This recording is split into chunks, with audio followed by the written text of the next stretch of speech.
Electric flux is a measure of the amount of electric field passing through a surface. It's given by vector calculus, and that's the symbol for it. It's a sigma, capital letter sigma, and I put an E down here because we're also going to deal with magnetic flux, but I just wanted to introduce the idea of electric flux to you to get the idea of flux going on. You can see here that I have some sort of arbitrary electric field. It's curving for whatever reason, we don't know. We can assume that there's positive charges over here and there's negative charges over here because it points from positive to negative. And we can see for these two different surface areas, the same amount of electric field lines is passing through both of those areas. So I would say that the flux for this one, and I'll call this S prime, right? It says prime, or maybe I'll just call it flux prime. And the flux here, when I compare those two values, flux is going to be equal to flux prime on these two surfaces. And this was the same idea that we looked at maybe with intensity. When you think of intensity with sound, how much sound goes out, how many waves pass through an area. Well, this is field lines passing through an area. And you can see because this has the same amount of field lines as this one, they're going to have the same amount of flux, even though they have different areas. If you're studying calculus-based physics, you will work with this form of the flux equation. The easiest situation, though, however, is to send a constant electric field through a well-defined area with a nice symmetry. So what do I mean by that? Let's say I have a rectangle and I send an electric field through that rectangle. The rectangle has an area, there's some electric field that's constant in value, and that's the easiest situation. In that situation, the flux becomes the E vector dotted into the A vector. Before we get too far ahead about calculating flux, there's one more thing I wanted to introduce regarding flux, and that is Gauss's law. This is Gauss's law up here, and you can see that it's an integral equation. And what it has is what I have for electric flux, but it also includes Q enclosed over epsilon naught. And this is a surface integral. And what Gauss's law allows us to do is relate the amount of electric field passing through a surface to the value of that electric field. You can see that the value of the electric field is in here. And when I have this going on, now I can relate it to the charge enclosed, and I can get this relationship between charge and then the value of the electric field. And that's the power of Gauss's law.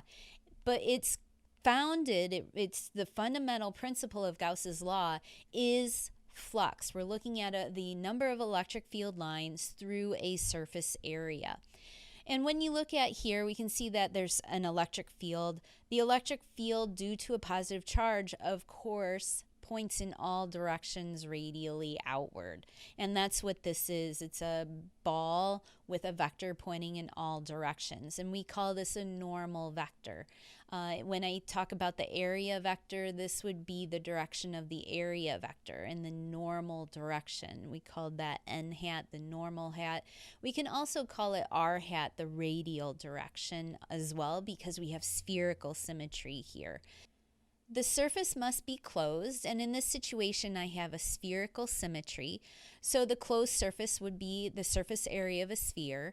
And I can think of two different surface areas of spheres. I can have a larger one and a smaller one. Here's R1 and here's R2. And both of these spheres has the same amount of electric field passing through the surface area. There's not any more or less electric fields going through the smaller sphere than is the larger sphere. What's different is the density of those electric field lines. So you will see that the density, the electric field at the larger sphere is going to be less than the electric field at the smaller sphere, because at the smaller sphere there's a number of electric field lines over a smaller area. So it's going to have a larger electric field.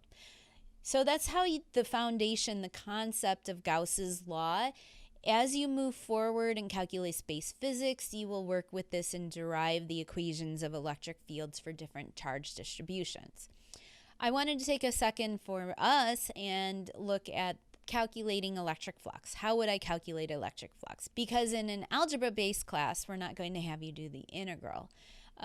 We can definitely say Q enclosed over epsilon naught. That's for some closed surface around a net charge. Remember, we have to have a closed surface around a net charge in order to calculate a flux. We can also say that there's a flux passing through some surface area, and that's why I have drawn over here. All right, we have some sort of electric field. We have some sort of area, that's the value of the area, how much area is there, and also the angle between those two vectors. So in this situation, there might be an angle between the area vector and the electric field vector. And I have all this down here, epsilon naught. You can see the value of epsilon naught down here. This is a new constant for you. Permittivity of free space. And that is just a constant you can look up that will be given to you on an equation sheet. Here's the other values down here, and again, I'm emphasizing that this angle phi is the angle between the electric field and that normal vector, the vector normal to the surface area. Some people call it the area vector, some people call it the normal vector, but that's what we're going for, is what's the angle between that electric field and the vector perpendicular to the area. This is Greek letter phi, and it's a lowercase letter. And I'm emphasizing the importance of this angle because it's not always the angle that you're given in the problem statement. Okay, so I know that you just want to take an angle and put it in an equation and not have to think about it. But in order to really understand this concept, you have to know what's phi defined as, and that's between the electric field vector and that normal vector from the area. And so I have an example, just a straightforward example of flux through a planar area using that equation. Determine the electric flux of a 600 Newton per Coulomb electric field that passes through a planar area 10 centimeters by 10 centimeters at an angle of 60 degrees from the plane of the area. Let's draw a plane here. I'm going to draw an easy plane here. There's a plane. And let's say that the electric field is pointing at an angle of 60 degrees. So it'll go like this through it. Let's just say it goes 60 degrees through it here. And so this angle with the plane here is 60 degrees. That's what I'm representing, 60 degrees. So there's the electric field. I'll label the electric field. And when I look at the normal vector, this is what we were looking at. It's pretty straightforward here. I have an electric field. I have an area, and I want to convert that to meters rather than centimeters. But then the important part here is the angle phi here. This is the angle phi. And it isn't necessarily 60 degrees. So when I draw a normal vector for this area, here's the area here, it will be perpendicular to that area. So it has to point outward like this. And you can call that the area vector, or you could call it the normal hat vector, either one of those. But notice that there's a 90-degree angle between the plane and that vector. So the angle phi in this situation, when I look at that angle phi right here, phi will equal 90 minus 60, which is 30 degrees. So like I said, you don't always plug in whatever angle you're given in the problem. Really think about what that angle is and what you're being asked to find. So I'm going to just straightforward use this equation. I have 600 as the electric field. The area is 0.1 times 0.1 square, and a cosine of 30 degrees. When you run this through your calculator, you get an electric flux of 5.196. And the units, I kind of skipped over the units on the previous slide. The units are newtons times meter squared over coulombs. And it should make sense. How I think about it is an electric field is a Newton per coulomb and an area is meter squared, and so you get Newtons meter squared over coulombs. And that's how you find the flux for just a area. You have electric field passing through an area. Let's look at the flux through a surface due to a charge. So we're going to look at a closed surface. It says a surface completely surrounds a 2 microcoulomb charge. Find the electric flux through the surface when the surface is a sphere with a radius of such and such, a sphere of radius such and such, and a cube with edges of such and such. So this is a situation where you would use Q enclosed over epsilon naught. And there's no dependence on any geometry here at all. All I have is the enclosed charge, and I divide it by a constant that we know and we can look up. The geometry does not matter. So when I go to calculate flux for A, it will equal the flux for B, which will equal the flux for C. All of them will be the same.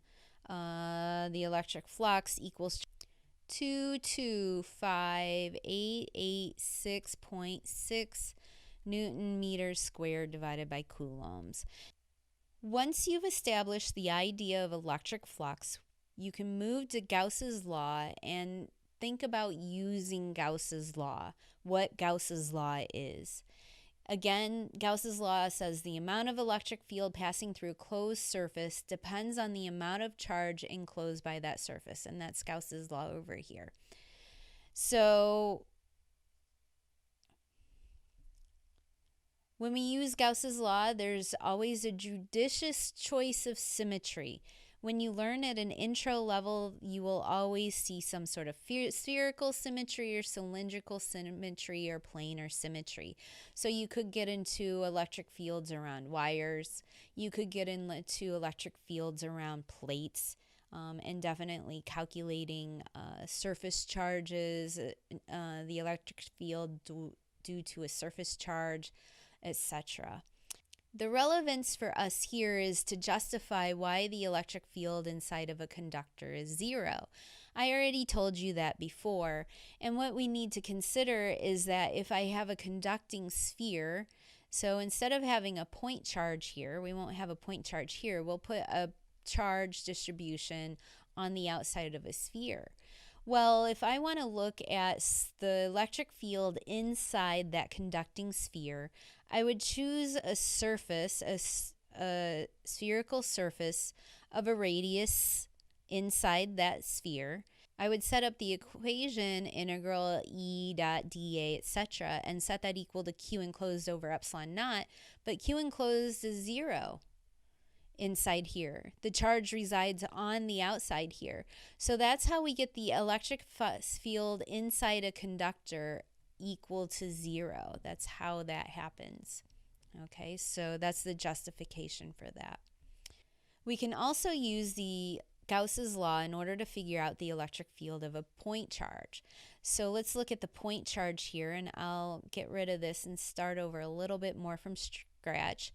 So if we're looking at the point charge here, the symmetry we would choose is a spherical one. So when we set up the equation, we're going to choose a surface over which the electric field is constant. So we can bring the electric field outside of the integral, and then we're just going to integrate over some surface area dA. The electric field is parallel to the area vector, and you can see that here. The electric field is parallel to that vector at all points along the sphere. And so when we do the dot product, we get a full cosine 0 there, which cosine 0 is 1.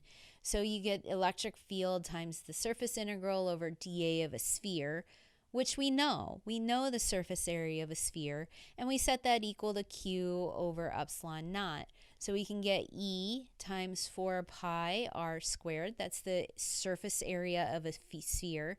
Set that equal to Q over epsilon naught, and that gives us the electric field for a point charge. Just for a single point charge is E equals Q over 4 pi epsilon naught r squared.